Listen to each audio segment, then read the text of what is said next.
Sa dulong bahagi ng isang liblib na baryo na napapaligiran ng makakapal na kawayan at matataas na punong kahoy, nakatira ang isang binatang nagngangalang Tino. Payat siya, maitim ang balat dahil sa init ng araw, at palaging may dalang lumang bayong na yari sa buri. Kilala siya sa baryo bilang masipag ngunit kapuspalad, hindi marunong magbasa at magsulat. Mula pagkabata, hindi na nakapasok si Tino sa paaralan. Maaga siyang naulila sa ama at ang kanyang ina naman ay madalas magkasakit. Dahil dito, napilitan siyang magtrabaho sa bukid ng ibang tao kapalit ng kaunting bigas at ilang baryang sapat lang sa isang araw na pagkain. Sa tuwing dadaan siya sa paaralan ng baryo, palagi siyang humihinto sa may bintana. Tahimik niyang pinagmamasdan ang mga batang nagbabasa ng sabay-sabay.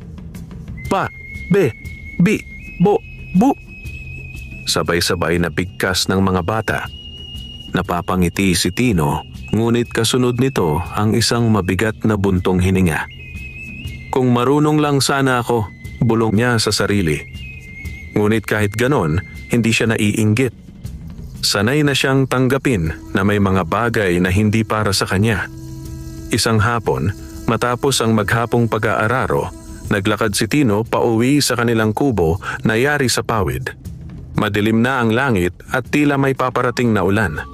Sa gitna ng daan, napansin niya ang kakaibang tunog. Mahina, ngunit malinaw. Kree, kree. Huminto siya.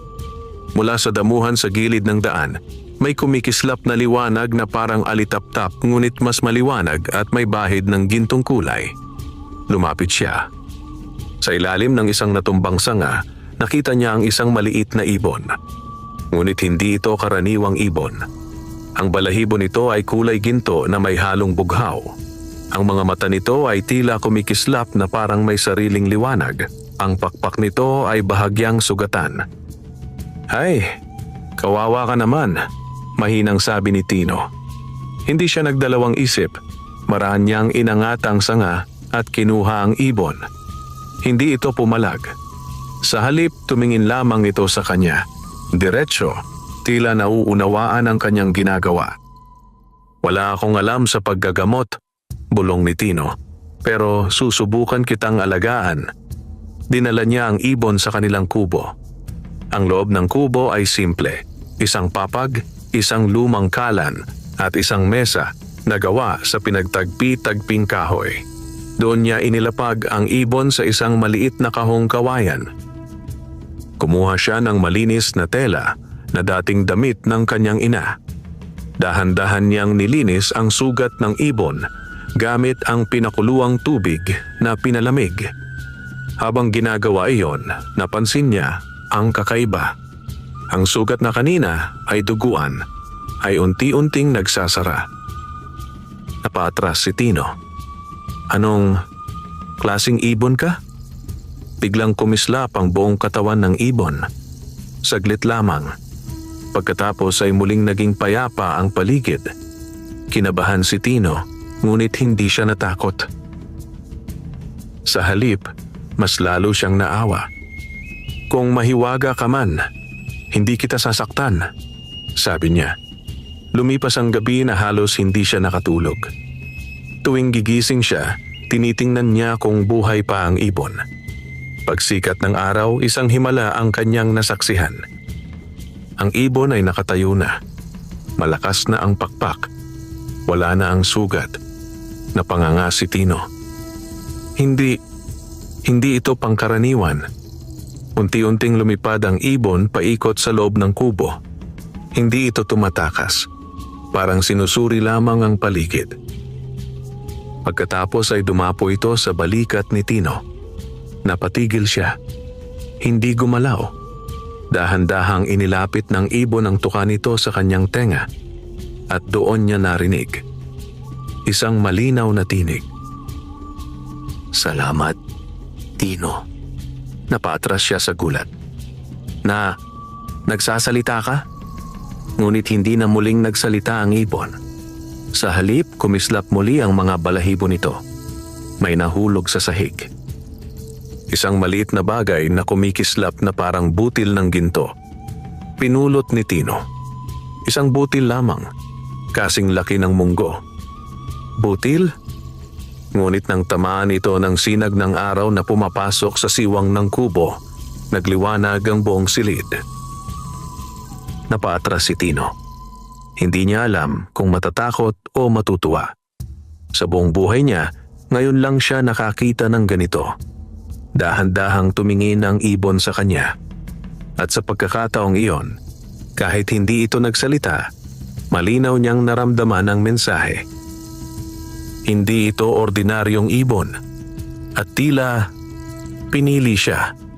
Sa labas ng kubo, unti-unting dumidilim ang kalangitan kahit umaga pa lamang. Dumaan ang malamig na hangin na may dalang kakaibang amoy, parang lumang kagubatan at basang lupa. Hindi ito napansin ni Tino, ngunit sa malayong bahagi ng gubat, may mga matang nagmamasid, mga matang sanay sa dilim, at tila matagal nang naghahanap sa ibong iyon. Sa loob ng kubo, walang kamalay-malay si Tino sa panganib na papalapit. Ngumiti lamang siya sa ibon. Kung wala kang pangalan, tatawagin na lang kitang Liwanag. Sa sandaling binigkas niya ang pangalang iyon, muling kumislap ang buong katawan ng ibon, mas maliwanag kaysa dati. At sa unang pagkakataon sa kanyang buhay, naramdaman ni Tino ang kakaibang init sa kanyang dibdib. Hindi ito takot, hindi rin gutom, kundi pag-asa. Sa araw na iyon, hindi niya alam na ang simpleng pagtulong sa isang sugatang ibon ang magpapabago sa kanyang kapalaran. Ang binatang hindi marunong magbasa at magsulat ay papasok sa mundong hindi niya kailanman naisip na totoo. At ang mahiwagang ibon ay may dalang lihim na kayang magpabagsak o magligtas ng buong baryo. Ngunit sa ngayon, isa lamang ang sigurado. Hindi na nag-iisa si Tino. Maagang nagising si Tino kinabukasan kahit hindi pa sumisikat ang araw. Sanay na ang kanyang katawan sa ganitong oras. Oras ng mga magsasakang kailangang mauna sa bukid bago pa uminit ang lupa. Ngunit iba ang umagang iyon. Hindi siya agad bumangon. Tahimik muna siyang nakahiga habang nakikinig sa marahang huni na nagmumula sa loob ng kanilang kubo. Isang malinaw, banayad at kakaibang himig. Dahan-dahan siyang umupo. Doon sa gilid ng mesa, nakadapo ang mahiwagang ibon, si Liwanag, at marahang kumakanta. Sa bawat huni nito, tila may kumikislap na maliliit na sinag na parang hamog na ginto sa hangin. Napangiti si Tino. "Magandang umaga," bulong niya. Huminto sa pag-awit ang ibon at tumingin sa kanya. May kakaibang talino ang mga mata nito, parang nakakaunawa. Kahit hindi ito nagsasalita, pakiramdam ni Tino ay may kausap siya.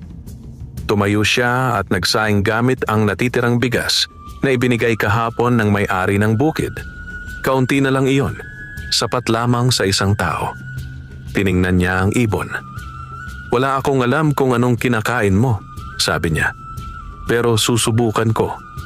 Lumabas siya ng kubo at pumitas ng ilang hinog na bayabas sa likod. Pagbalik niya, hiniwa niya ito at inilagay sa isang maliit na dahon. Lumapit ang ibon. Tinukan nito ang isang piraso. Saglit, kumislap ang balahibo nito. At sa mismong sandaling iyon, napansin ni Tino ang kakaiba. Ang kalahating bayabas na hawak niya ay biglang naging sariwa, parang bagong pitas. Napakunot ang noo niya. "Kanina lang, luma na to ah." Sinubukan niyang amuyin. Bagong-bago. Parang ngayon lang nahulog sa puno. Napatingin siya kay Liwanag. "Ginawa mo ba ito?" Hindi sumagot ang ibon. Ngunit marahang pumikit ito. Parang payapang-payapa. Hindi na nagtanong si Tino. Hindi man siya marunong magbasa o magsulat, marunong siyang kumilala ng kabutihan. At pakiramdam niya, hindi masama ang ibong ito. Pagkatapos kumain, Naghanda na siyang pumasok sa bukid. Isinukbit niya ang kanyang bayong at kinuha ang lumang itak. "Maiiwan ka muna," sabi niya. Ngunit bago pa siya makalabas ng pinto, lumipad si Liwanag at dumapo sa kanyang balikat. Napahinto si Tino. Sasama ka?" Hindi ito umalis. Sa halip, inayos pa nito ang balanse sa kanyang balikat na parang doon talaga ang pwesto nito. Napangiti si Tino. "Sige, pero baka matakot sila sa'yo." Naglakad siya papunta sa bukid habang unti-unting sumisikat ang araw. Habang naglalakad sila sa daan, napansin niyang tila mas maliwanag ang paligid kahit hindi pa ganap ang sikat ng araw.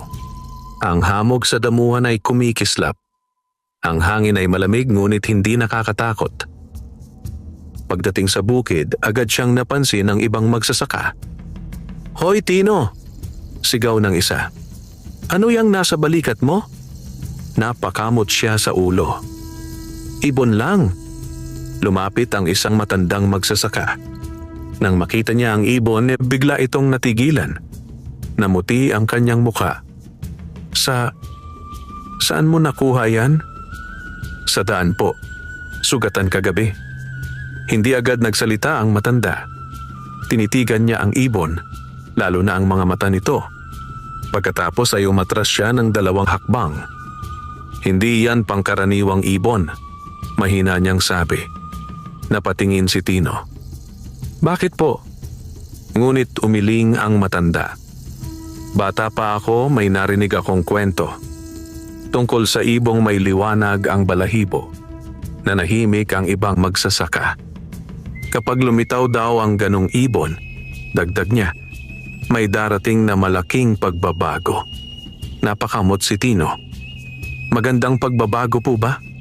Hindi agad sumagot ang matanda. Sa halip, tumingin siya sa malayong gubat. Depende kung sino ang unang makakakuha. Biglang lumamig ang pakiramdam ni Tino. Hindi niya alam kung bakit, ngunit instinct niya. Ayaw niyang ipahawak ang ibon sa iba. Lumipas ang maghapon sa bukid. Habang nag-aararo si Tino, napansin niya ang isa pang kakaiba. Ang lupang kanyang hinahawan ay mas madaling bungkalin. Ang dating matigas na lupa ay lumalambot. Ang mga tuyong halaman sa gilid ay tila sumisigla. "Bakit ganito?" bulong niya. Sa kanyang balikat, tahimik lamang si Liwanag. Pagsapit ng hapon, nagulat ang may-ari ng bukid. "Hoy, bakit ang bilis mong natapos?" Napakamot si Tino. "Hindi ko rin po alam." Tiningnan ng may-ari ang lupa. Mas maayos, mas pantay, mas handa para sa tanim. "Ganito lagi ang trabaho mo simula ngayon," sabi nito. At sa unang pagkakataon, dinagdagan ng kanyang bayad. Pag-uwi niya, may dala siyang mas maraming bigas kaysa dati. Sa loob ng kubo, inilapag niya ang bayong. Napaupo siya sa papag. Tahimik, pagod, ngunit masaya. Tumingin siya kay Liwanag. "Dati, sapat na sa akin na may makain lang." Huminga siya ng malalim. Pero ngayon, parang may nagbago. Maraang kumanta ang ibon. Isang mahinang himig na nakakapagpagaan ng dibdib. Sa labas, nagsimulang umihip ang malamig na hangin. Sa malayong gubat, may isang lalaking nakaitim na balabal ang biglang tumigil sa paglalakad. Itinaas niya ang ulo, pinikit ang mata, at saka ngumiti. "Naramdaman ko na." Dahan-dahan niyang binuksan ang mga mata na kulay abo. Gising na pala ang ibon. Sa kanyang kamay ay may hawak na lumang kwintas na may ukit na kakaibang simbolo. Mahigpit niya itong hinawakan. Sa wakas, sa loob ng kubo, walang kamalay-malay si Tino. Nakatingin lamang siya sa ibon. "Salamat, Liwanag." Hindi pa niya alam na ang simpleng ibong kanyang inalagaan ay matagal nang hinahanap ng mga taong handang pumatay para lamang makuha ito. Mabilis lumipas ang mga sumunod na araw. Ngunit para kay Tino, tila bawat umaga ay may bagong himala.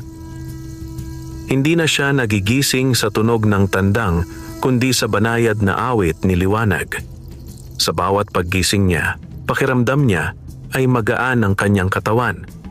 Parang hindi siya napagod sa maghapong trabaho kahapon. Isang umaga, napansin niya ang kakaiba sa loob ng kanilang kubo. Ang dating basag na palayok sa gilid ay buo na. Ang lumang bangkong kahoy na may lamat ay tila na ituwid. Napakamot siya sa ulo. Hindi ko naman to inayos. Tumingin siya kay Liwanag na nakadapo sa may bintana. Tahimik lamang ang ibon, ngunit kumikislap ang dulo ng mga pakpak nito. Unti-unting nauunawaan ni Tino. Kung saan naroon ang ibon, may nagiging maayos. Hindi man siya marunong magbasa o magsulat, marunong siyang magmasid. At malinaw na hindi pangkaraniwan ang kanyang kasama. Pagkatapos mag-almusal, lumabas siya upang mag-igib ng tubig sa poso sa dulo ng baryo. Kasama niya si Liwanag na nakadapo sa kanyang balikat. Habang naglalakad, napapansin ng mga kapitbahay ang ibon. Ang ganda naman yan. Saan mo nabili? May ganyang ibon pala? Ngumingiti lamang si Tino. Napulot ko lang po. Ngunit hindi lahat ay natuwa. Sa may tindahan ng baryo, nakatayo si Mang Rusto. Kilala bilang tuso at sakim. Matalas ang kanyang mga mata. Matagal niyang tinitigan ang ibon. Magkano benta mo dyan? Tanong niya. Nagulat si Tino. Hindi po binebenta. Tumawa si Mang Rusto. Lahat may presyo. Umiling si Tino. Hindi po. Hindi na siya nakipagtalo. Kinuha niya ang tubig at naglakad pa uwi. Habang papalayo siya, nanatiling nakatitig si Mang Rusto. May kakaibang pagnanasa sa kanyang mga mata. Pagbalik sa kubo, inilapag ni Tino ang mga banga. Pagod siyang naupo sa papag. Lumipad si Liwanag at tumapo sa mesa. Maya-maya, napansin ni Tino ang isa pang kakaiba. May mga tuyong butil ng palay sa sahig. Mga natira pa noong nakaraang linggo na hindi na niya pinansin dahil sira na. Lumapit ang ibon. Tinukan nito ang isang tuyong butil. Saglit. Kumislap ang buong katawan nito. At sa harap mismo ni Tino, ang mga tuyong butil ay naging sariwa. Napaatras siya. Hindi maaari. Hinawakan niya ang isang butil. Matigas. Buhay. Parang bagong ani. Napalunok si Tino. Kung kayang buhayin ng ibon ang tuyong palay. Ibig sabihin, hindi na sila magugutom. Bigla siyang nakaramdam ng init sa dibdib.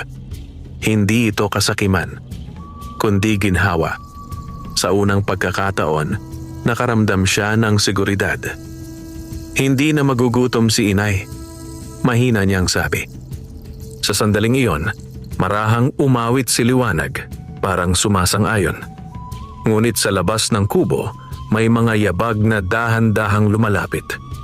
Isang bata ang biglang sumilip sa bintana. Kuya Tino, napangiti siya. Bakit, nene?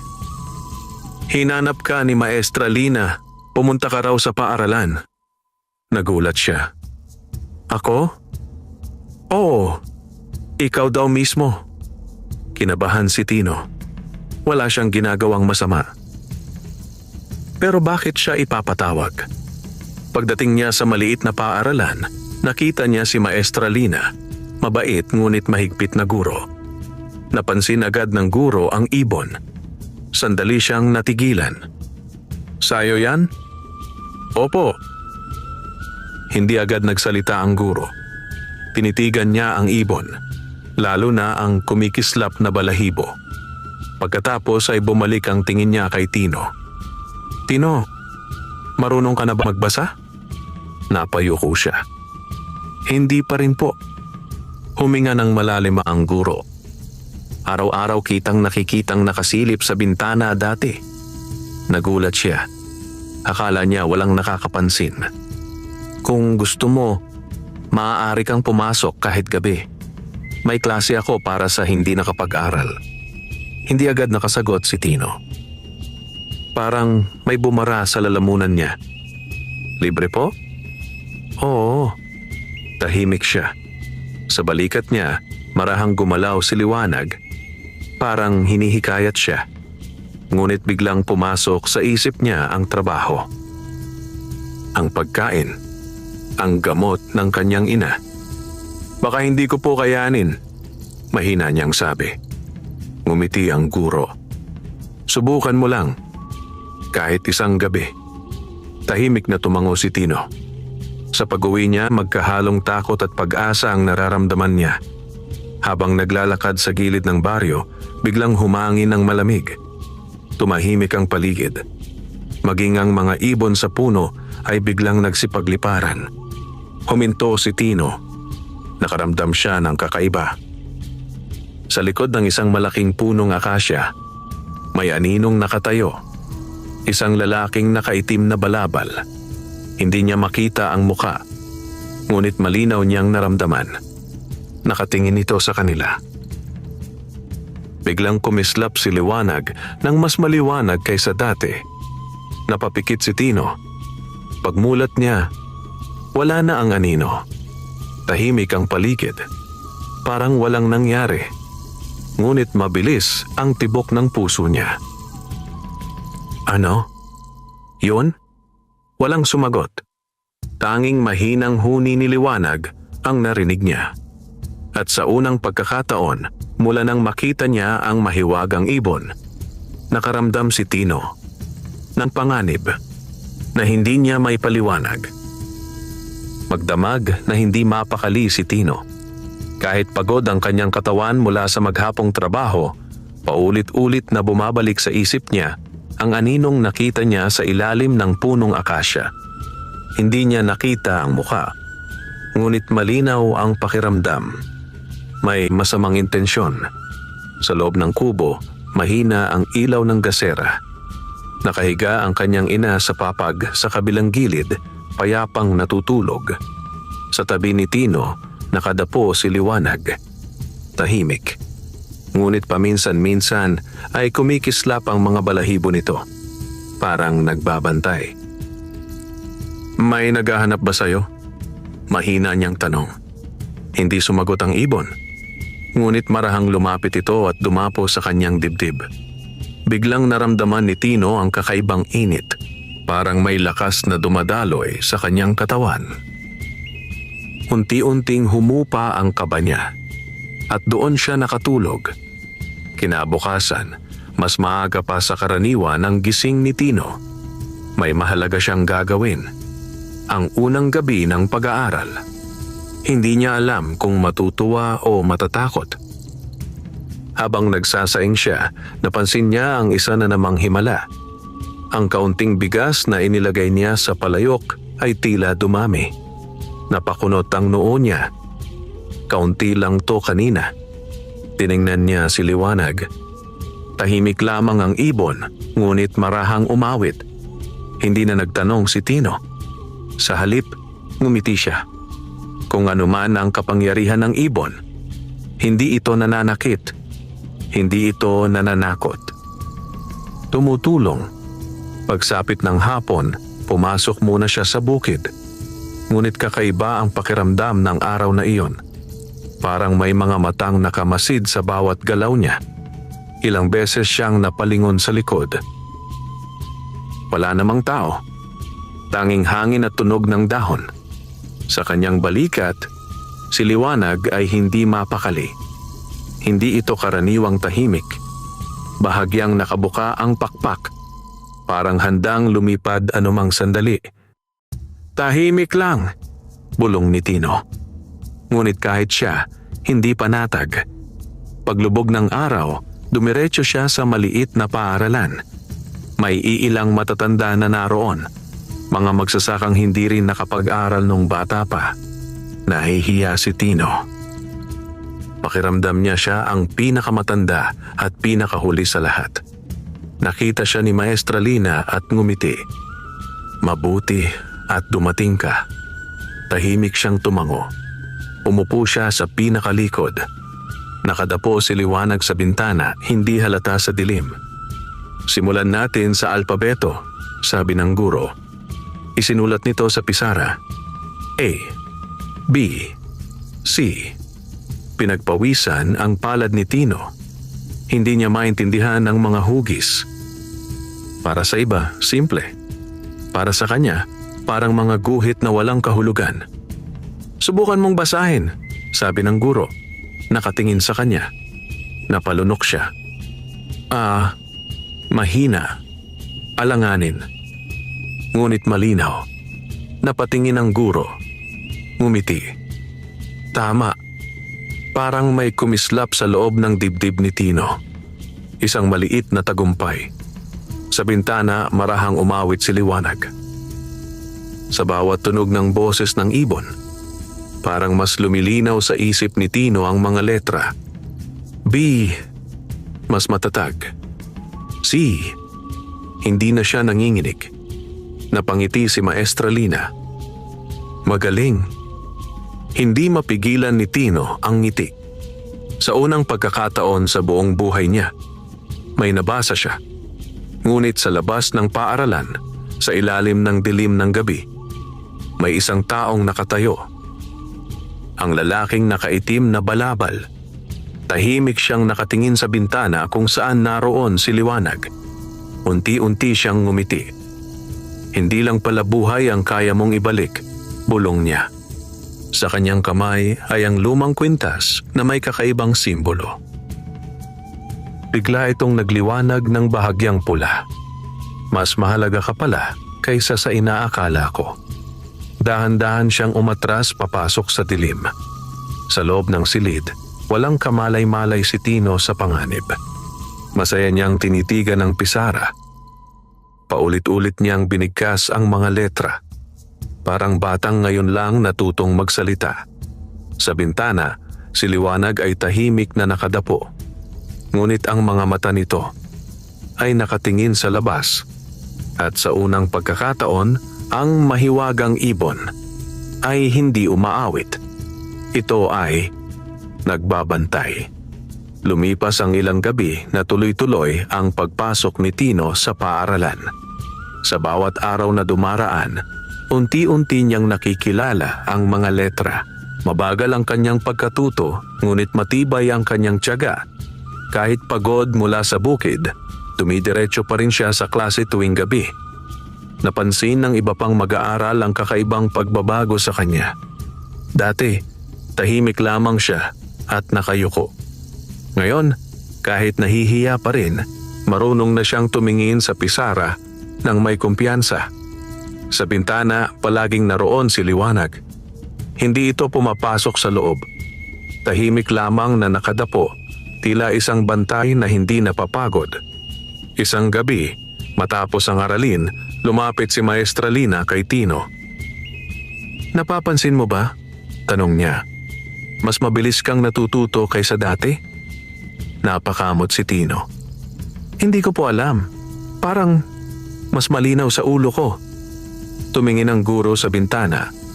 Nakita niya ang mahinang kislap ng balahibo ni Liwanag. Sandali siyang natahimik. May mga kwento siyang narinig noon.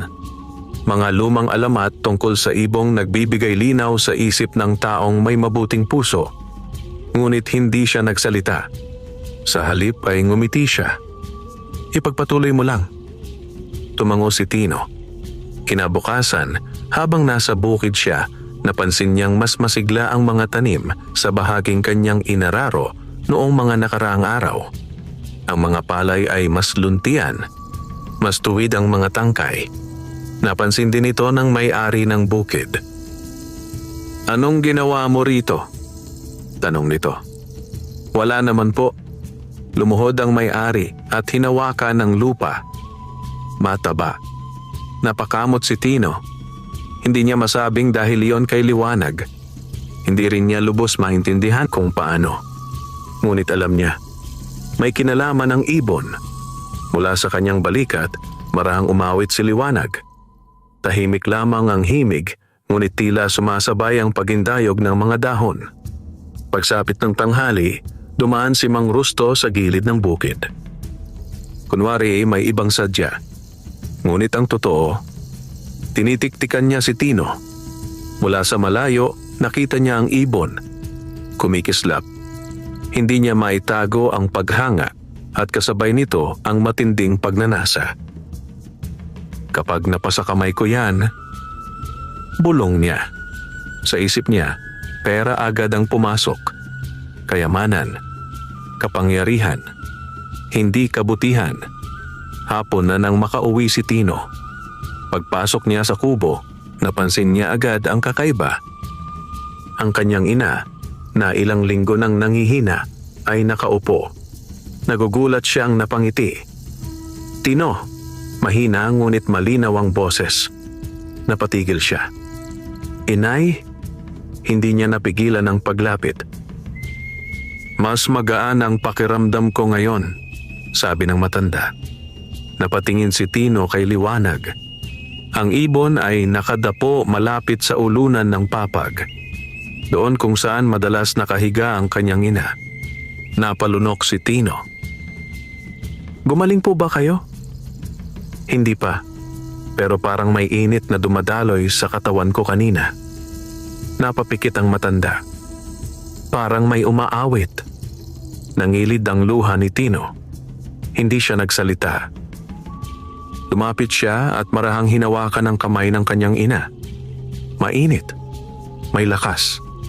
Hindi tulad ng dati na malamig at nanginginig. Sa likod niya marahang umawit si Liwanag. Isang himig na punong-puno ng katahimikan. Ngunit sa labas ng kubo, sa dilim ng dapit hapon, may dalawang aninong nakatayo sa likod ng kawayan. Isa si Mang Rusto. Ang isa ay ang lalaking nakaitim na balabal. Sigurado ka? Malamig na tanong ng lalaking nakabalabal.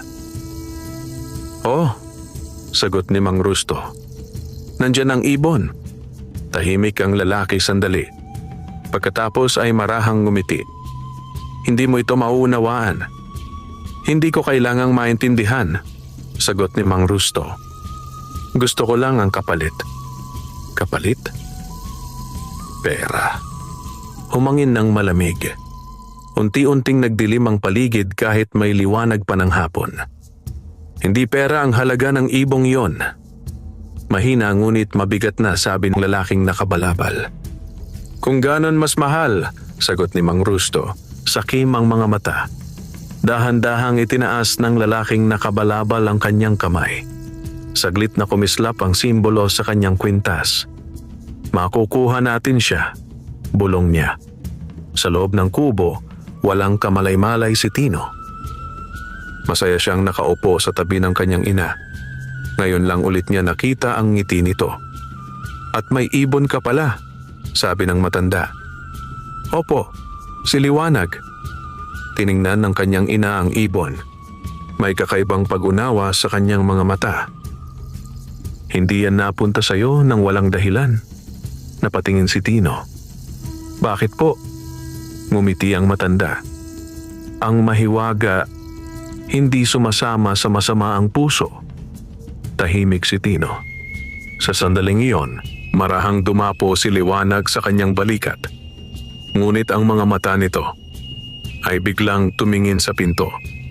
At sa unang pagkakataon mula nang gumaling ang sugat nito, mahigpit nitong ibinuka ang pakpak. Handang lumipad. Handang lumaban. Sapagkat sa labas ng kubo, unti-unting lumalapit ang panganib na matagal nang sumusunod sa kanila. Tahimik ang gabi, ngunit hindi payapa. Sa loob ng kubo, ramdam ni Tino ang kakaibang bigat ng hangin. Kahit walang tunog sa labas, tila may presensyang nagmamasid. Hindi nakikita, ngunit malinaw na nararamdaman. Sa kanyang balikat, si Liwanag ay nanatiling nakabuka ang pakpak. Hindi ito umaawit. Nagbabantay. Tino, mahina, ngunit mas malinaw na ang boses ng kanyang ina. Isara mo ang pinto. Agad siyang tumayo at sinarado ang lumang pinto na yari sa kahoy. Nang maisara iyon, biglang humangin ng malakas sa labas. Parang may dumaan na anino. Napalingon siya. "May tao po kaya?" Umiling ang kanyang ina. Minsan, hindi tao ang naglalakad sa dilim. Napatahimik si Tino.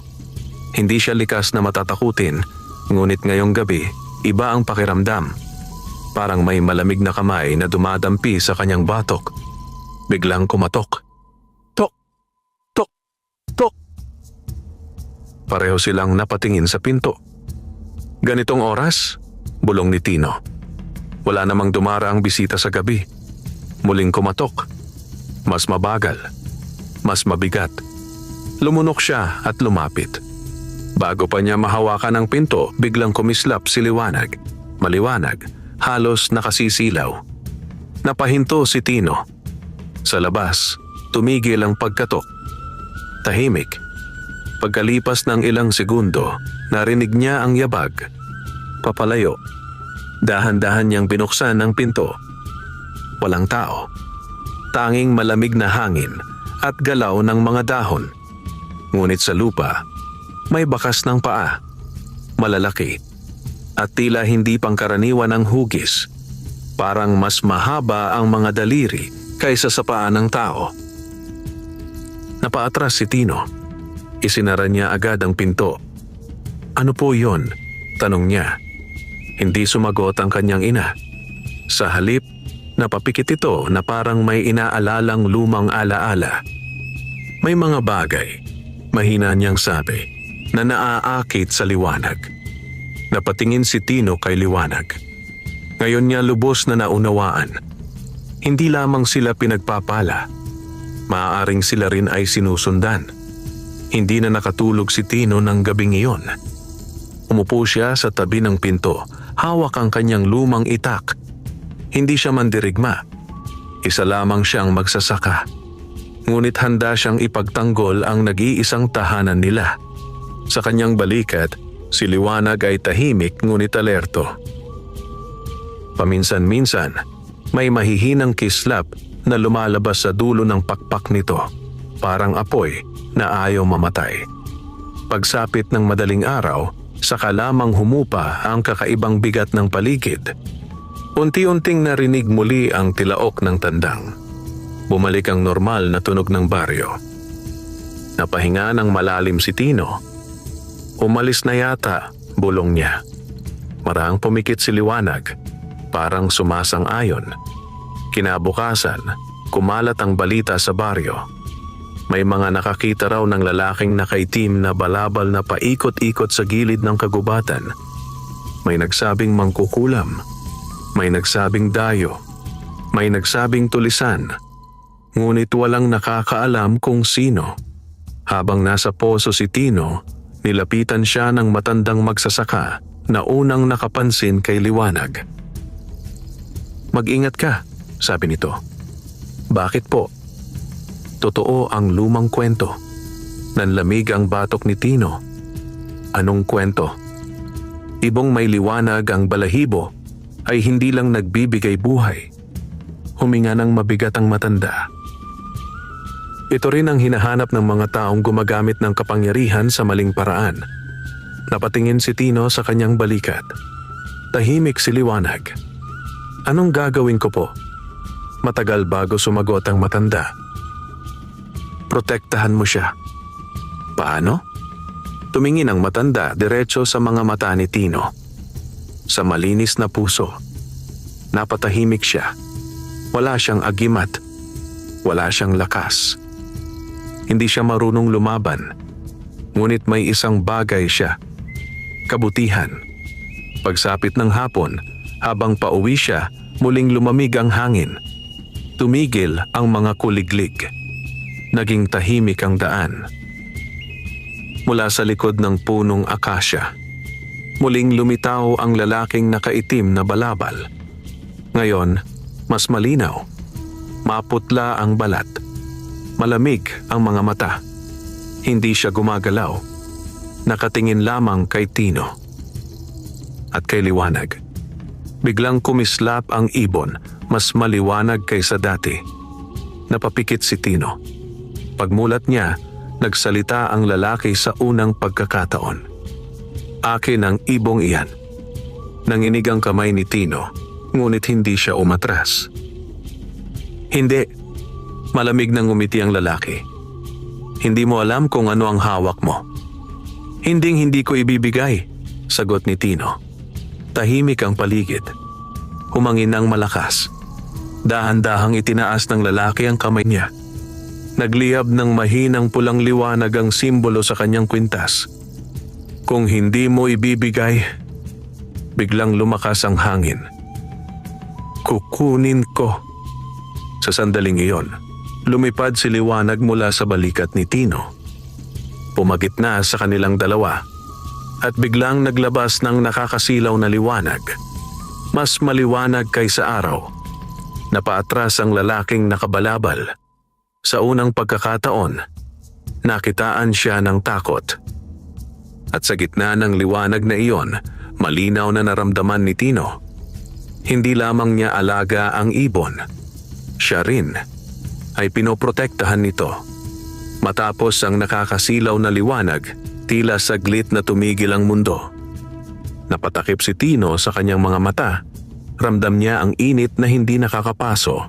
Isang liwanag na may dalang kapayapaan, ngunit may lakas na kayang magtaboy ng panganib. Unti-unting humina ang sinag. Pagmulat niya, nakita niyang nakaluhod sa lupa ang lalaking nakaitim na balabal. Nakatakip ang isang kamay sa kanyang mukha. Umatras ito ng ilang hakbang. Ang pulang kislap sa kwintas nito ay halos mamatay. Hindi pa sapat ang lakas ko. Mahina ngunit galit na bulong ng lalaki. Unti-unti itong tumayo. Tumingin kay Tino. Sa pagkakataong iyon, malinaw na nakita ni Tino ang mga mata nito. Malamig, ngunit may halong pananabik. Babalikan ko kayo. Pagkatapos ay dahan-dahan itong umatras hanggang lamunin ng dilim ng kagubatan ang kanyang anyo. Tahimik ang paligid. Tanging mabilis na tibok ng puso ni Tino ang kanyang naririnig. Umalis na ba siya? Bulong niya. Mula sa harap niya, marahang bumaba si liwanag. Tumapo sa kanyang balikat. At sa unang pagkakataon, matapos ang matinding liwanag, mahina itong umawit. Isang himig na parang nagsasabing ligtas na muna sila. Napahinga ng malalim si Tino. Ngunit alam niyang hindi pa tapos. Pagbalik niya sa baryo, napansin agad ng mga tao ang kakaibang aura sa paligid niya. May ilan na napatingin sa ibon. May ilan na napaurong. May nangyari ba? Tanong ng isang kapitbahay. Umiling si Tino. Ayos lang. Hindi niya kayang ipaliwanag ang nangyari. Hindi rin niya gustong magdulot ng takot. Ngunit ang balita tungkol sa lalaking nakaitim na balabal ay lalo pang kumalat. May nagsabing nakita raw ito sa ilog. May nagsabing sa lumang balete. May nagsabing sa gilid ng sementeryo. Parang aninong hindi mahuli. Kinagabihan, pumasok pa rin si Tino sa klase. Ngunit ngayon, mas alerto siya. Bawat tunog sa labas ay pinakikinggan niya. Bawat galaw ng hangin ay pinapansin. Habang nagsusulat si Maestra Lina sa pisara, napansin niyang nakatingin si Tino sa bintana. May problema ba? Tanong ng guro. Saglit siyang natahimik. Maestra, totoo po bang may mga taong gumagamit ng kapangyarihan para sa masama? Hindi agad sumagot ang guro. Ibinaba nito ang tisa. May mga taong nasisilaw sa kapangyarihan, mahinahon niyang sabi. Kapag nasobrahan ang pagnanais, nakakalimutan nila kung bakit sila nagsimula. Napayuko si Tino. Naalala niya ang malamig na tingin ng lalaking nakabalabal. Paano po sila mapipigilan? Tumingin ang guro sa bintana kung saan nakadapo si liwanag. May mga kapangyarihang hindi kayang talunin ng dahas. Ano po? Kadalisayan ng hangarin. Tahimik si Tino. Unti-unting pumasok sa isip niya ang sinabi ng matandang magsasaka. Protektahan mo siya sa malinis na puso. Pagkatapos ng klase, sabay silang naglakad pa uwi ng ilang mag-aaral. Ngunit pagdating sa sangandaan, napansin ni Tino ang kakaibang lamig. Tumigil ang hangin. Natahimik ang gabi. Biglang nagkislapan ang mga ilaw ng gasera sa malayo. Napahinto siya. Sa gitna ng daan, may nakatayong pamilyar na anino. Ang lalaking nakaitim na balabal. Hindi ito lumalapit. Nakatayo lamang. Parang naghihintay. Nandito na naman siya, bulong ni Tino. Nagsimulang kumislap si Liwanag, ngunit mas mahinahon kaysa kanina. Hindi nakakasilaw. Parang ilaw na gumagabay. Dahan-dahang nagsalita ang lalaki. Hindi mo siya kayang itago habang buhay. Mahigpit na hinawakan ni Tino ang kanyang bayong. Hindi ko siya itinatago. Hindi mo rin siya pag-aari. Tumahimik si Tino. Tama ang sinabi nito. Hindi niya pag-aari ang ibon. Ngunit, hindi rin niya hahayaang magamit ito sa masama. Hindi ko siya ibibigay, matatag niyang sabi. Saglit na natahimik ang lalaki. Pagkatapos ay ngumiti. Ngunit walang init. Kung ganoon, susubukan kong kunin ang dahilan kung bakit siya nananatili sa'yo. Nanlamig ang dugo ni Tino. Ano ang ibig mong sabihin? Hindi sumagot ang lalaki. Sa halip, tumingin ito sa direksyon ng baryo. Sa direksyon ng kanilang kubo. Sa direksyon ng kanyang ina. Biglang bumilis ang tibok ng puso ni Tino. Wag!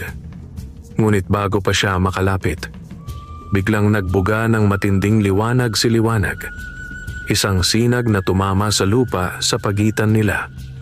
Napaatras ang lalaki. Sumimangot. Pinoprotektahan mo siya. Gaya ng dati. Sa unang pagkakataon, may lungkot sa boses nito. Parang may alaala. Ngunit saglit lamang iyon. Muli itong naging malamig. Hindi pa ito ang huli. Unti-unti itong naglaho sa dilim. Tahimik ang daan. Nanginginig ang kamay ni Tino. Liwanag. Marahang dumapo ang ibon sa kanyang dibdib.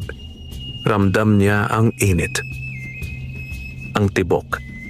Hindi takot, kundi tapang. Ngunit ngayon, malinaw na sa kanya. Hindi lamang ang ibon ang target, pati ang mga mahal niya sa buhay. At sa unang pagkakataon, naisip ni Tino, kung ang laban ay darating, kailangan niyang matutong tumindig. Hindi bilang isang mangmang na magsasaka, kundi bilang isang taong handang ipaglaban ang liwanag laban sa dilim. Hindi na naging payapa ang mga sumunod na araw sa baryo.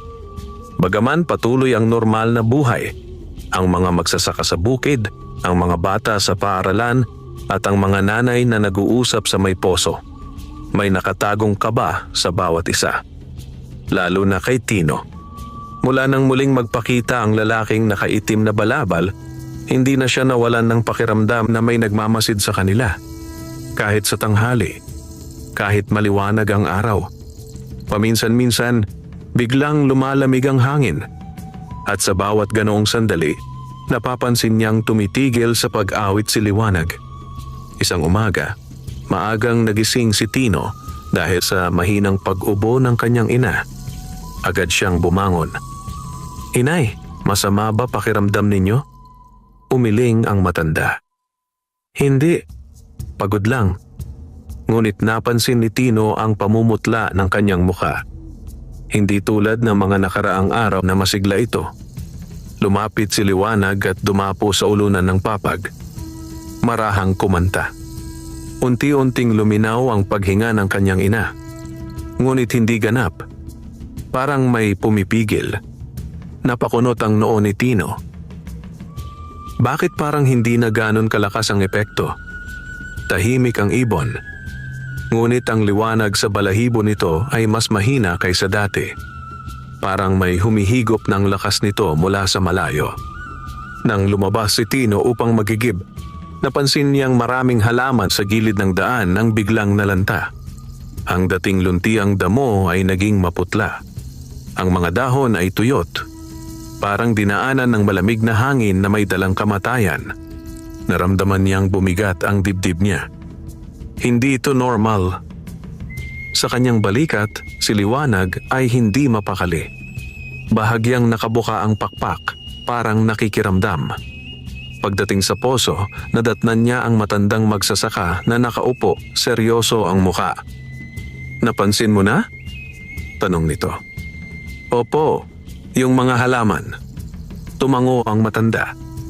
May kumakalat na malamig na lakas. Nanlamig ang batok ni Tino. "Siya po ba yon?" Hindi agad sumagot ang matanda. Sa halip ay tumingin ito sa direksyon ng kagubatan. Kapag hindi niya makuha ang liwanag, papahinaan niya ito. Parang may kumurot sa dibdib ni Tino. Paano po namin siya mapipigilan? Hindi sa lakas. Tumingin ang matanda sa kanya. Sa tibay ng loob. Kinagabihan, hindi muna pumasok si Tino sa klase. Nanatili siya sa bahay upang bantayan ng kanyang ina. Tahimik ang kubo. Ang ilaw ng gasera ay mahina. Si Liwanag ay nakadapo sa may pintuan, hindi sa bintana tulad ng dati. Nagbabantay. Biglang humangin ng malamig. Mas malamig kaysa mga nakaraang gabi. Namatay ang apoy ng gasera. Bumigat ang dilim. "Inay," bulong ni Tino. Mula sa labas, may marahang yabag. Hindi nagmamadali. Hindi nagtatago. Parang sigurado sa pagdating. Mahigpit na hinawakan ni Tino ang kanyang itak. "Lumabas ka!" Sigaw niya kahit nanginginig ang boses. Huminto ang yabag. Pagkatapos, may pamilyar na boses. "Hindi kita kailangan patayin." Ang lalaking nakaitim na balabal. Unti-unting bumukas ang pinto kahit hindi ito hinawakan. Pumasok ang malamig na hangin. Tumayo si Tino sa harap ng kanyang ina. "Umalis ka." Umiti ang lalaki. Ngunit ngayon, halatang mas maputla siya. Mas payat. Parang may kulang. "Ramdam mo ba?" tanong nito. "Ano?" Humihina ang ibon. Lalong nagliwanag-liwanag.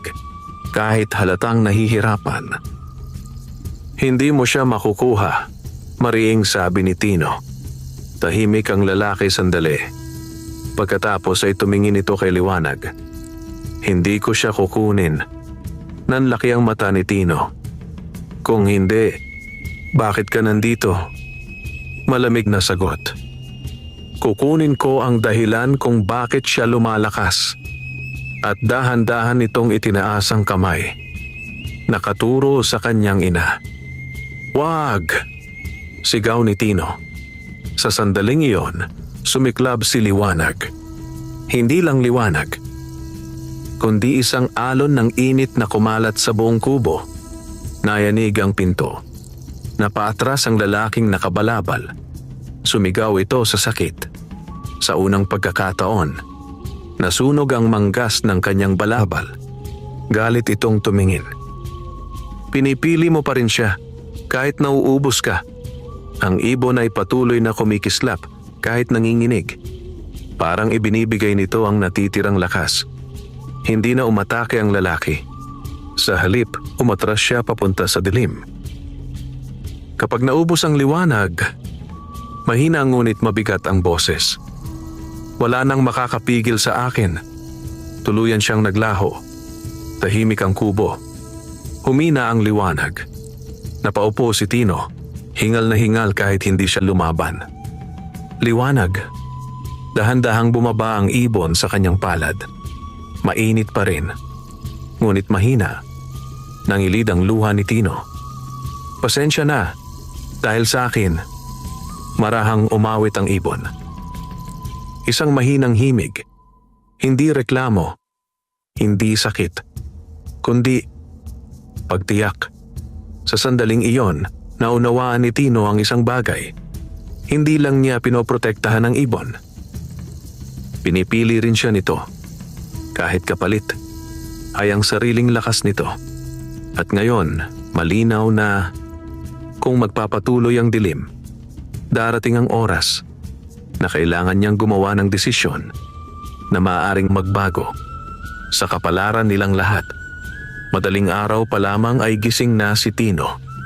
Hindi dahil sa huni ni Liwanag, kundi dahil sa kakaibang katahimikan na bumalot sa buong baryo. Walang tilaok ng tandang, walang huni ng ibang ibon, walang galaw ng hangin. Parang huminto ang mundo. Dahan-dahan siyang bumangon. Sa kanyang palad, naroon si Liwanag. Mahina pa rin ang kislap ng balahibo nito, ngunit buhay. Magpahinga ka lang, bulong niya. Ngunit nang subukan niyang ilapit ang ibon sa bintana, napansin niyang hindi ito tumitingin sa liwanag ng araw. Sa halip, nakatingin ito sa direksyon ng kagubatan. Parang may tumatawag. Sa labas, napansin ni Tino ang mas nakakatakot na pagbabago. Ang ilang puno malapit sa kanilang kubo ay bahagyang nangingitim ang dahon. Hindi nalalanta, kundi parang tinutuyo ng malamig na anino. May manipis na usok na parang hamog na gumagapang sa lupa. Napakabagal. Ngunit buhay. Nanlamig ang kanyang batok. Dumadami siya. Naalala niya ang sinabi ng lalaking nakabalabal. Kapag naubos ang liwanag, napahigpit ang hawak niya kay Liwanag. Hindi kita hahayaan. Pagpasok niya sa loob, nakita niyang gising ang kanyang ina. Mas malinaw ang mata nito ngayon. Ngunit seryoso ang muka. Tino, mahina ngunit matatag ang boses. Panahon na para malaman mo ang totoo. Napaupo siya sa tabi ng papag. Ano po yun? Tumingin ang matanda kay Liwanag. May halong lungkot at paggalang sa kanyang mga mata. Ang ibong yan, hindi lang mahiwaga. Tahimik ang kubo. Isa yan sa mga tagapagbantay ng liwanag sa mundo. Napasinghap si Tino. Tagapagbantay? Tumango ang matanda. Matagal na panahon na ang nakalipas, may mga taong ginamit ang dilim para makakuha ng kapangyarihan. Naalala ni Tino ang lalaking nakabalabal. Ang mga ibong tulad niya ang pumipigil sa kanila. Napalunok si Tino. Bakit po napunta sa akin? Ngumiti ng mahina ang kanyang ina. Dahil hindi mo siya hinanap. Tinulungan mo lang. Tahimik siya. Unti-unting bumigat ang kahulugan ng lahat. Hindi aksidente ang pagkikita nila. Pinili siya. Biglang lumakas ang hangin sa labas. Sumara ng malakas ang bintana. Namatay ang apoy ng gasera kahit umaga. Nag-iba ang kulay ng liwanag. Naging maputla. Dahan-dahang tumayo si Tino. Dumating na siya sa labas ng kubo. Unti-unting nabuo ang anino ng lalaking nakaitim na balabal. Ngunit ngayon, hindi na siya nag-iisa. Sa likod niya ay tila gumagalaw ang maitim na usok, parang mga kamay na walang anyo. Mas malamig ang presensya. Mas mabigat. Binuksan niya ang pinto. Hindi ka pa rin titigil? Sigaw ni Tino. Ngumiti ang lalaki. Humihina na ang ibon. Hindi umatras si Tino. Kahit mahina, hindi mo siya makukuha. Tahimik ang lalaki. Pagkatapos ay dahan-dahan niyang tinanggal ang hood ng balabal. Ngayon, malinaw na ang mukha. Maputla. May mga ugat na parang usok sa ilalim ng balat. Alam mo ba kung bakit ko siya kailangan? Hindi sumagot si Tino. Dati, ako ang tagapagbantay. Nanlaki ang mata ni Tino. Ngunit pinili ko ang mas madaling kapangyarihan. Unti-unting umitim ang hangin sa paligid. Ang liwanag, mas mabagal. Ang dilim, mas mabilis. Umigting ang panga ni Tino. Kaya gusto mo siyang kunin? Huli na para sa akin, sagot ng lalaki. Pero hindi pa huli para sa kapangyarihan. Sa sandaling iyon, umangat si Liwanag mula sa palad ni Tino. Kahit mahina, naglabas ito ng banayad na sinag. Hindi nakakasilaw, ngunit matatag. Tumama ang liwanag sa mukha ng lalaki. Napapikit ito. Nanginginig. "Hindi!" bulong niya. Parang may alaala. Parang may pagsisisi. Ngunit bigla itong sumigaw sa galit. "Kung hindi ka sasama sa akin..." Sumiklab ang maitim na usok sa likod niya. "Mawawala kayong lahat." Biglang kumalat ang dilim sa paligid ng kubo. Namatay ang tunog ng hangin. Nawala ang huni ng mundo. Humigpit ang hawak ni Tino sa kanyang dibdib. Takot. Oo. Ngunit mas malakas ang isang pakiramdam. Pagprotekta. Humakbang siya pasulong. Kahit nanginginig. "Kahit hindi ako marunong magbasa," sabi niya, "alam ko kung ano ang tama." Tahimik ang paligid. Patuloy ang mahinang liwanag ni Liwanag. Sa sandaling iyon, may kakaibang init na kumalat mula sa dibdib ni Tino papunta sa kanyang mga kamay. Parang may nagigising. Hindi kapangyarihang marahas, kundi lakas ng loob. Napahinto ang lalaking nakabalabal. Tinitigan si Tino. Sa unang pagkakataon, hindi galit ang nasa mata nito, kundi pag-aalinlangan. "Bakit? Hindi ka natatakot?" Huminga ng malalim si Tino. "Natatakot ako." Tumigil ang hangin. "Pero hindi ako papayag na kunin mo ang liwanag." Tahimik. Mahabang katahimikan. Ang maitim na usok ay bahagyang umurong. At sa gitna ng umagang tila naging gabi, ang mahina ngunit matatag na liwanag ni Liwanag. At ang tapang ng isang binatang hindi marunong magbasa.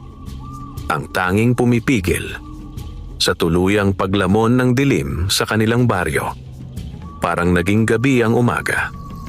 Sa paligid ng kubo ni Tino, ang hangin ay mabigat at malamig. Ang maitim na usok na nakapalibot sa lalaking nakaitim na balabal ay gumagalaw na parang buhay. Parang mga aninong naghihintay lamang ng utos. Sa gitna ng dilim, nakatayo si Tino. Walang agimat, walang sandata, kundi ang lumang itak na halos hindi niya magamit laban sa kapangyarihang nasa harap niya. Sa kanyang dibdib, naroon si Liwanag. Mahina ang sinag, ngunit hindi nawawala. "Tino!" Mahinang tawag ng kanyang ina mula sa loob. Saglit siyang napalingon. At sa sandaling iyon, kumirot ang dibdib niya. Hindi siya maaaring umatras. Kung umatras siya, ang dilim ang papasok. Huminga siya ng malalim at muling humarap sa lalaki. "Hanggang dito na lang," matatag niyang sabi. Ngumiti ang lalaking nakabalabal, ngunit ngayon, hindi na iyon ngiti ng pananakot. Parang pagod, parang sawang-sawa. "Hindi mo naiintindihan," mahina niyang sagot. "Kapag nawala ang liwanag, titigil ang sakit." "Anong sakit?" tanong ni Tino. Tahimik ang lalaki. Ang maitim na usok sa likod niya ay bahagyang humina. "Ang walang katapusang gutom," bulong niya. "Kapangyarihang nakuha ko, kapalit ng kapayapaan." Napakunot ang noo ni Tino. Sa unang pagkakataon, hindi kaaway ang nakikita niya, kundi isang taong naligaw. "Kung ganon," sabi ni Tino, "bitawan mo na." Biglang umigting ang mukha ng lalaki. "Hindi na pwede." Muling umalimbukay ang maitim na usok. Ang dilim, kumakapit na. Sa sandaling iyon, marahang lumipad si Liwanag mula sa dibdib ni Tino. Kahit mahina, pumagitna ito sa kanilang dalawa. Naglabas ito ng banayad na sinag, hindi nakasisilaw, kundi mainit. Tumama ang liwanag sa dibdib ng lalaking nakabalabal. Napatras ito. Napahawak sa puso. "Ano, ginagawa mo?" Mas luminaw ang sinag. At sa loob ng liwanag, tila may mga alaala. Isang batang lalaki, isang matandang guro, isang panahong may kapayapaan. Napaluha ang lalaki. Matagal ko nang nakalimutan. Unti-unting humina ang maitim na usok. Ngunit kasabay nito, lalo ring humina ang liwanag ni Liwanag. Napansin niyon ni Tino. Liwanag, tama na. Ngunit patuloy ang ibon. Parang may tungkulin itong kailangang tapusin. Lumuhod ang lalaking nakabalabal. Nanginginig. Pagod na ako, bulong niya. Unti-unting nalusaw ang itim na usok sa kanyang likod. Parang abo na tinatangay ng hangin. Ang pulang kislap sa kanyang kwintas ay tuluyang namatay. Tumahimik ang paligid. Unti-unting bumalik ang tunog ng hangin. Ang huni ng malalayong ibon. Ang liwanag ng araw ay muling pumasok sa paligid. Ngunit kasabay nito, biglang bumagsak si Liwanag. Muli! Sigaw ni Tino. Agad niya itong sinalo. Mainit pa. Ngunit halos wala ng kislap. Hindi pwede. Nangilid ang luha niya. Huwag mo akong iwan. Tahimik ang ibon. Pagkatapos, dahan-dahang idinikit nito ang tuka sa kanyang palad. Isang huling mahinang awit. At sa sandaling iyon, may kakaibang init na pumasok sa dibdib ni Tino. Hindi masakit, hindi mabigat, kundi parang may iniwang apoy na hindi namamatay. Unti-unting nagliwanag ang kanyang mga kamay. Hindi nakakasilaw, ngunit malinaw. Napaluha siya. Liwanag. Sa kanyang palad, ang ibon ay naging isang maliit na sinag. At pagkatapos ay parang hamog na naglaho sa hangin. Tahimik ang mundo. Sa lupa, nakaupo ang dating lalaking nakabalabal. Wala na ang maitim na usok. Normal na ang kanyang muka. Pagod, ngunit payapa. Natapos na, bulong niya. Hindi na siya tumingin sa ibon. Sa halip, tumingin siya kay Tino. Pinili ka niya. Tahimik si Tino, yakap ang sarili. Ramdam niya ang init sa kanyang dibdib. Hindi nawala ang liwanag. Nasa kanya na. Lumipas ang mga araw. Unti-unting bumalik sa normal ang baryo. Ang mga nalantang halaman ay muling sumibol. Ang hangin ay naging presko. Ang gabi ay hindi na nakakatakot. Patuloy pa ring pumapasok si Tino sa paaralan. Ngayon, mas malinaw na sa kanya ang mga letra. Mas mabilis na siyang matuto. Isang gabi, isinulat ni Maestra Lina sa pisara ang isang salita. Liwanag. Tino, sabi ng guro, subukan mong basahin. Huminga siya ng malalim. At sa unang pagkakataon, buong tapang niyang binikas. Nag. Ngumiti ang guro. Ngumiti ang mga kaklase. At sa loob ng dibdib niya, muling uminit ang pakiramdam. Hindi nawala ang mahiwagang ibon. Nag-iba lamang ng anyo. Mula sa isang nilalang na kanyang inalagaan. Naging liwanag na kanyang dadalhin. Tuwing madaling araw, kapag tahimik ang baryo, may naririnig pa rin si Tino. Isang mahinang huni. Banayad. Mapayapa. At sa tuwing maririnig niya iyon, napapangiti siya. Dahil alam niya, ang liwanag ay hindi kailanman nawawala. Sa pusong marunong magmalasakit. At ang binatang dating hindi marunong magbasa at magsulat, ay naging tagapagbantay ng liwanag. Hindi dahil sa kapangyarihan, kundi dahil sa kabutihan ng kanyang puso. Wakas.